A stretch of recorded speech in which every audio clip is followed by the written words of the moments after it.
Integrating WhatsApp with Gohighlevel is very easy to do. Today I'm going to show you how to do it. Firstly, ensure that you have a WhatsApp business account for your business. If you don't have one, you can create it on the WhatsApp business website. After that, log in to your Gohighlevel account.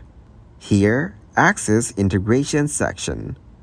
In your Gohighlevel dashboard, navigate to the section related to integrations or app settings. In the Integration section, find the WhatsApp integration option. This might be labeled as WhatsApp Business or something similar. Next, enter the required details such as your WhatsApp Business phone number and any other information requested by Gohighlevel. Follow the authentication process to connect your WhatsApp Business account with Gohighlevel. Depending on the integration options provided by Gohighlevel, configure settings related to how WhatsApp messaging will work within the platform.